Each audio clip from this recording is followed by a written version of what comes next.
আর আজকে প্রথম জয় রাড টাইগার্সদের তরফে গেল। ভালো খেললে 50। এখানে টুর্নামেন্টে আমরা দেখেছি খুব কমজন 50 করেছে। কেমন লাগলো 50 করে, আর কতটা ডিফিকাল্ট ছিল খেলা এই উইকেটে? ফার্স্ট ম্যাচ ফার্স্ট 50 করেছি, যেটা স্টার্টিংয়ে খুব ইম্পর্টেন্ট আমার মনে হয়। এখনও টুর্নামেন্ট অনেক বাকি আছে, তবে খুবই ভালো লাগছে, একটা কনফিডেন্স বিল্ড হয়েছে।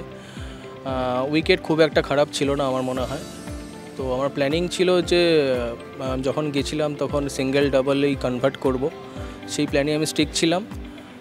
লাস্ট অবধি খেলেছি আর সাকসেস পেয়েছি। আমরা দেখেছি প্রদীপ্ত প্রামাণিক বোলিংয়ে খুব ভালো খেলছিলে, কিন্তু আজকে ব্যাটার প্রদীপ্ত প্রামাণিকের একটা রূপ দেখলাম 26/13। ওইটা নিয়ে যদি একটু বলতে পারো।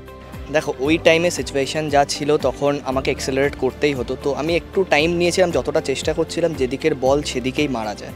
তো সেদিকে যদি উইকেট পেস বোলারের ভালো আসছিল ওই টাইমে, তো আমি যদি টাইম করে মারতে পারি তো আমার মনে হচ্ছিল ক্লিয়ার হয়ে যাবে। তো সেটাই চেষ্টা করেছেন, সেটাই হয়েছে।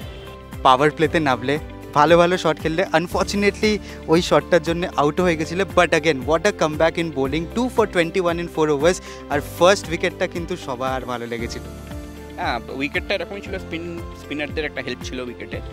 আর ব্যাটিংয়ের ক্ষেত্রে আমাদের প্ল্যানই ছিল যে আমরা পাওয়ার প্লেটা টোটালি ইউটিলাইজ করবো। সেই জন্য আমার ওপর ক্যাপ্টেন এবং কোচেদের ম্যানেজমেন্টের সেই দায়িত্ব ছিল যে পাওয়ার প্লে ইউজ করা, তাতে আউট হলে কোনো অসুবিধা নেই। তো গ্রিন সিগন্যাল থাকাকালীন ইউটিলাইজ করার চেষ্টা করেছিলাম। আনফর্চুনেটলি একটা ওরকম শটে আউট হয়ে গেছি।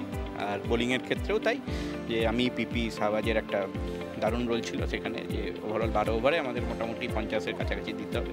তো আমরা সেটাতে মোটামুটি সাকসেস হয়েছি। ফার্স্ট গেম ফার্স্ট উইন এসে গেছে, আর তোমাদের ওয়েট করাবো না, যাও ড্রেসিং রুমে সেলিব্রেট করে নাও, because next game is very soon. All the best for the tournament ahead.